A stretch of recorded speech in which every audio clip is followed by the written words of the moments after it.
Այսօր մեր սուրբգային ընթերցումը լինելու է Մարկոսի ավետարանի 10-րդ գլխի 32-րդ համարից մինչև 45-րդ համարը, բավականին ծավալուն հատված է, այնպես որ զինվեք համբերատարությամբ, խնդրում եմ եւ ուշադրությամբ։ Եվ Երուսաղեմ ելնելու ճանապարհի վրա էին։ Հիսուս աշակերտներից ավելի առաջ էր գնում, իսկ նրանք, որ նրա հետևից էին գնում, զարմացած էին ու վախենում էին։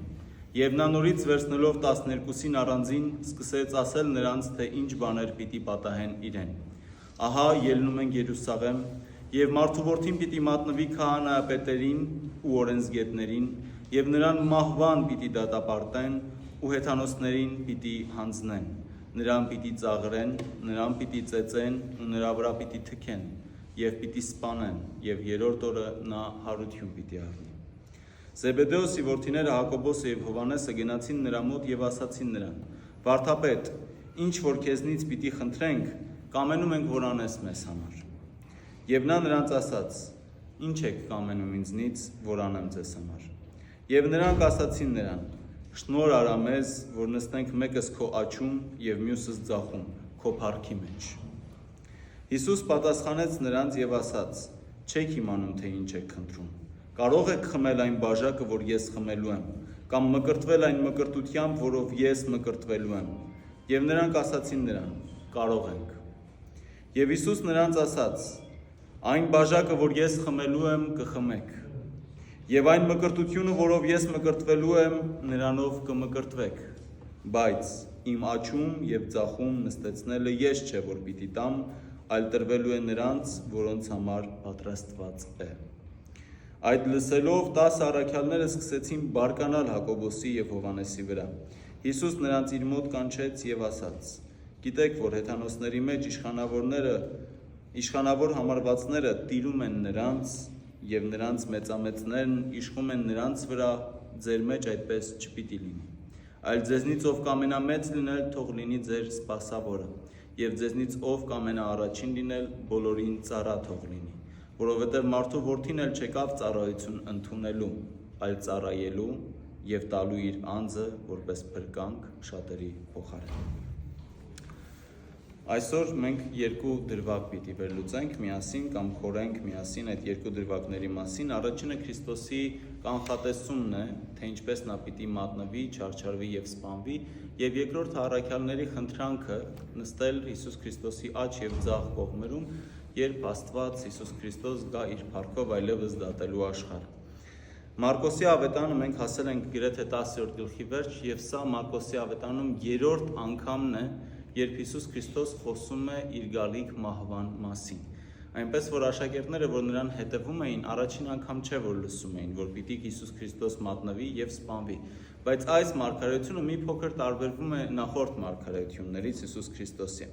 Տեսեք, թե ինչ է ասում ավետարանիչը. «Եվ Երուսաղեմ ելնելու ճանապարհի վրա էին։ Հիսուս աշակերտներից ավելի առաջ էր գնում, իսկ նրանք, որ նրա հետևից են գնում, զարմացած էին ու վախենում էին»։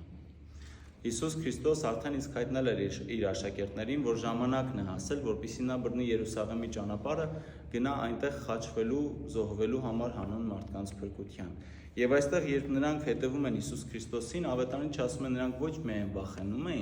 վախենում էին, որովհետև Հիսուս Քրիստոս պիտի սպանվի, վախենում էին, որովհետև գիտեին, որ Քրիստոսի սպանությունից հետո հալածանքներ պիտի լինեին նաև իրենց դեմ, որովհետև այժմ մինչև Հիսուս Քրիստոսի հարություն առնելը աշակերտները դեռ իրենց հավատքի մեջ տկար էին։ Նրանք այն կատարյալ հավատքը չունեին, որը մենք տեսնում ենք արդեն Քրիստոսի հարությունից հետո, եւ նրանք վախենում էին, բայց հարց, ինչի էին նրանք զարմացած։ Այն, որ Հիսուս Քրիստոս նրանց առջևից գնում էր, բնականաբար բոլորն էլ հրեական միջավայրում գիտեին, որ վարդապետները քայլում են առջևից, այսինքն երբ վարդապետները են քայլում, բոլոր աշակերտները նրանց հետևից էին գնում։ Եվ այստեղ մենք տեսնում ենք աշակերտներին, որ գնում են Հիսուսի հետևից, եւ Հիսուս նրանցից առաջ գնում է Երուսաղեմ, եւ նրանք զարմանում են։ Ինչի վրա են զարմանում։ Որ Հիսուս Քրիստոս անկոտրուն է, որ Հիսուս Քրիստոս շատ հստակ գիտի իր ճանապարհը։ Հիսուս Քրիստոս վայրկյան անգամ չի կանգնում եւ չի կասկածում այդ ճանապարհի ճշմարտացիության վրա։ Նա գիտի, որ նա եկել է աշխարհ, աշխարհին փրկություն բերելու համար, Եվ նա գիտի, որ այդ փրկությունը նա աշխարհին կարող է տալ բացառաբար ինքնազոհաբերության միջոցով։ Ոչ միայն տալ վարդապետությունը, այլ նաև մարմնավորել վարդապետությունը եւ ի վերջո զոհվել հանուն իր հետևորդների, հանուն մարդկանց փրկության։ Եվ նրանք զարմանում էին եւ վախենում էին։ Եվ նա նորից վերցնելով 12-ին առանձին սկսեց ասել նրանց, թե ինչ բաներ պիտի պատահեն իրեն։ Ահա ելնում ենք Երուսաղեմ, եւ մարդու որդին պիտի մատնվի քահանայապետերին ու օրենսգետներին, եւ նրան մահվան պիտի դատապարտեն ու հեթանոսներին պիտի հանձնեն։ Այս հատվածում երրորդ այս մարգարեությունը Հիսուս Քրիստոսի մահվան մասին տարբերվում է առաջին երկու մարգարեություններից։ Այստեղ Հիսուս Քրիստոս շատ հստակ ներկայացնում է կառուցվածք, թե ինչ եղանակով պիտի տեղի ունենա Հիսուս Քրիստոսի մատնությունը եւ սպանությունը։ Տեսեք ինչ է ասում։ Ասում է նա մարդու որդին պիտի հանձնվի քահանայապետերի ձեռքը եւ օրենսգետների, եւ նրանք նրան պիտի մահվան դատապարտեն եւ պիտի հանձնեն հեթանոսների ձեռքը։ Նրանք, ովքեր 5 տակարանյան օրենքները գիտեն, միանշանակ կարող են տեսնել զուգահեռ 5 տակարանի զոհաբերությունների դրվագի հետ։ Ուրեմն 5 տակարանում մարդիկ, մենք բոլորս գիտենք, Աստծո հիմնադիր պատվիրաններից մեկը այն է, որ մահը վարձն է մեղքի։ Երբ մենք մեղք ենք գործում, մենք պիտի մահանանք։ Եվ այս պատվիրանը, այս իրականությունը հայտնվում է դեռևս առաջին մարդկանց, Ադամին ու Եվային։ Աստված ասում է այն օրը, երբ խախտեք իմ խոսքը, պիտի մահանաք։ Եվ մարդիկ, երբ արտաքսվում են դրախտից, փորձում են եղանակ գտնել, թե ինչպես նրանք կարող են իրենց գալիք մահը հետաձգել կամ չեղարկել։ Եվ ինչ էին անում, ըստ օրենքի, նրանք իրենց մեղքերի քավության համար, հանելու համար իրենց մեղքերը իրենց վրայից, հետևաբար հեռացնելով իրենցից իրենց մահը, այդ միտումով երկու նոխազ էին բերում քահանայապետի մոտ։ Եվ քահանայապետը իր ձեռքը դնում էր նոխազներից մեկի գլխին եւ խոստովանում էր մարդկանց բոլոր մեղքերը։ Եվ այսպիսով քահանայապետը փոխանցում էր այս նոխազին մարդկանց մեղքերը։ Եվ այս նոխազին հրեաները արձակում էին դեպի անապատ, այսինքն այն վայրից, որտեղ որ իրեն գտնվում էին, հրեական միջավայրից հանում էին դուրս դեպի հեթանոսների աշխարհ։ Իսկ երկրորդ նոխազին զոհաբերում էին։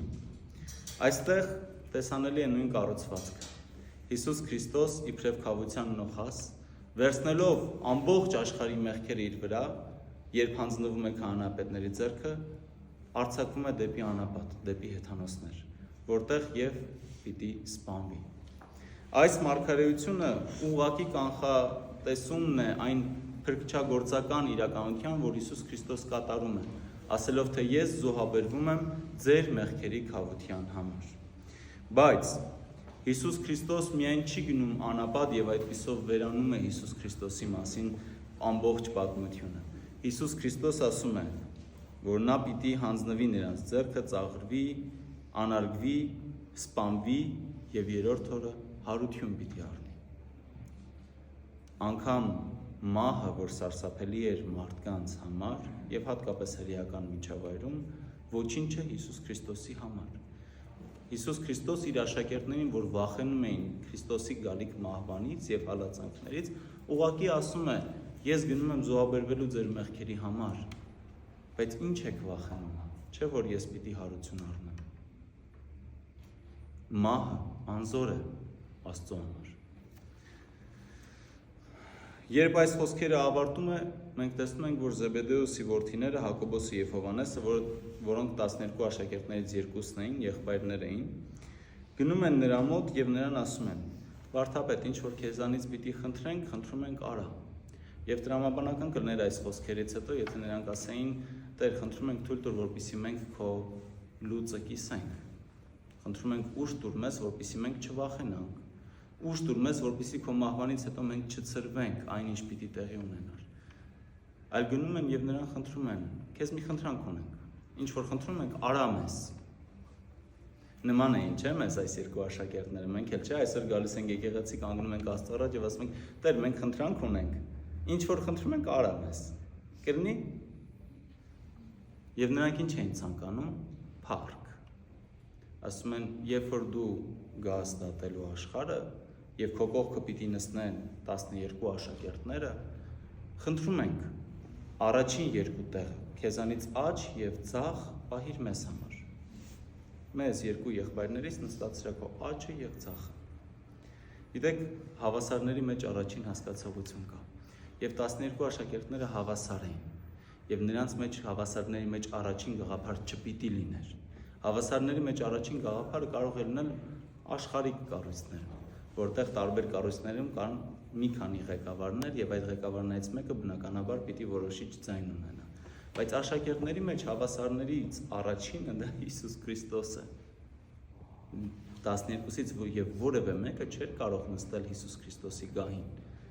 Բայց նրանք ընտրում են Հիսուս Քրիստոսից նստել աջ եւ ձախ, որպեսզի երբ Հիսուս Քրիստոս գա, նրանք փառքը վայելեն։ Այն փառքը, որ պատկերացնում են աշակերտները եւ այն փառքը, որ բերում է Հիսուս Քրիստոս, տարբեր են։ Փառք, փառավորվել նշանակում է փրկություն ստանալ։ Նշանակում է փրկվել։ Մենք փառավորված չենք եւ մեզանից եւ որևէ մեկը, որովհետեւ մենք թավալված ենք։ Տեսեք մարդու որդին Աստված երկնքից իջավ, որ արարիչն էր ամեն ինչի, միակ Տերը, միակ Թագավորը, միակ առաջնորդը եւ միակ ճշմարիտ ղեկավարը։ Իր աշակերտներին տարավ եւ նրանց ոտքերը լվաց։ Արդյոք Քրիստոս նսեմացավ նրանով, որ իր աշակերտների ոտքերը լվաց, թե տվեց նրանց փրկություն, խոնարհությամբ եւ մաքրությամբ, որ նրանց բերեց։ Եվ Հիսուս Քրիստոս այսօր մեզ բոլորիս ասում է եւ իր աշակերտներին ասում է. ցանկանում եք առաջին լինել, ուրեմն պիտի բոլորից վերջինը լինեք։ Ցանկանում եք առաջնորդել, ուրեմն պիտի ծառայեք։ Եվ այդ դեպքում է միայն, որ մարդիկ կարող են ձեզ հետևել եւ վստահել իբրև առաջնորդի։ Մենք բոլորս էլ ունենք որոշակի շրջանակներ, որտեղ մենք ղեկավար մարմիններ ենք, թե՞։ Մեր ընտանիքներում, մեր զավակների հանդեպ, մեր ընկերության շրջապատում ինչ որ մի առումով, ամեն մեկս ինչ որ մի տեղ պատասխանատու պաշտոն ենք զբաղեցնում։ Պատասխանատու հարաբերության մեջ ենք մտնում մեր հարազատների հետ։ Եվ այստեղ է, որ Հիսուս Քրիստոս գալիս է մեզ այսօր ասելու. ինչ եք դուք կամենում անել։ Միթե դուք իսկապես ցանկանում եք նրանց առաջնորդել։ Հիշեք ավետանական խոսքը, որ երբ քույրը քույրին է առաջնորդում, երկուսն էլ փոսն են գնում։ Հետևաբար, եթե մենք մեզ բոլորիս հանձնված պարտականությունների մեջ պիտի առաջնորդող լինենք, մեր բոլոր քայլերից առաջ պիտի ունենանք ճշմարիտ առաջնորդի կերպարը, Հիսուս Քրիստոսի կերպարը։ Եվ մեր բոլոր քայլերում, երբ ինչ-որ որոշում պիտի կայացնենք, պիտի մտածենք, իսկ Հիսուս Քրիստոս իմ փոխարեն ինչ կաներ։ Երբ իմ աշխատակից ով ավելի կրտսեր է ինձանից, գալիս է ինձ խնդրում է, ինձանից օգնություն է խնդրում։ Քրիստոս ինչ կաներ։ Երբ ես նրան հրաման եմ արձակում ինչ-որ գործ անելու, երբ ես որևէ մեկին արգելում եմ, երբ ես իմ զավակին ինչ-որ բան արգելում եմ, կամ արտոնում եմ, Հիսուս Քրիստոս ինչ կաներ։ Մենք ապրելով Քրիստոսից մոտ 2000 տարիներ անց, երբեմն մոռանում ենք գիտակցել, որ Քրիստոս մեր կյանքում առկա է ամեն օր, եւ ամեն պահ, եւ ամեն վայրկյան։ Նա մեր սրտերում է, եւ չկա տեղ, որտեղ Աստված չկա։ Մենք պիտի տեսնենք Քրիստոսին։ Մենք պիտի մեր բոլոր գործերում տեսնենք Քրիստոսին եւ նրանով առաջնորդվենք։ Ի վերջո հիշեք, եւ պիտի առաջնորդվենք Քրիստոսին, տեսեք, աշակերտները հետևում էին Քրիստոսին դեպի Երուսաղեմ։ Քրիստոսը հստակ գիտեր ուր է գնում։ Քրիստոսը հստակ գիտեր, թե ինչի համար է գնում։ Բայց առաջնորդները, հետևորդները, աշակերտները զարմանում էին եւ վախենում։ Այս ամբողջ պատմության մեջ կարող ենք ինքներս մեզ տեսնել, բայց ես պիտի հորդորեմ, որպեսզի մենք մեզ տեսնենք ոչ թե աշակերտների կերպարում, որոնք տեսնում էին, վախենում էին եւ զարմանում էին եւ ցանկանում էին փառավորվեին առանց գիտակցելու, թե որն է իրական փառքը, այլ եկեք մենք ինքներս մեզ տեսնենք Քրիստոսի կերպարում, ով անկոտրուն էր իր ճանապարհի վրա եւ որևէ բան եւ ոչինչ նրան չկանգնեցրեց հասնելու իր նպատակին, որը մարդկանց փրկությունն էր։ Ի վերջո Աստծո որդին մարդ դարձավ ոչ թե միայն նրա համար, որպեսզի մեզ փրկությունը մատուցի սկուտեղի վրա, այլ որպեսզի մեզ սովորեցնի փրկության ճանապարհը։ Նա կարող էր երկնքից իջնել, բոլորի մեղքերը վերացնել եւ կրկին համբարձվել երկինք ուղղակի մի օրվա, մի վայրկյանի ընթացքում, բայց նա մարդ դարձավ։ Մեզ հետ խոսեց մարդկային լեզվով, մեզ տալու համար կատարյալ մարդու քրիստոնյայի կերպար, որին մենք պիտի հետևենք։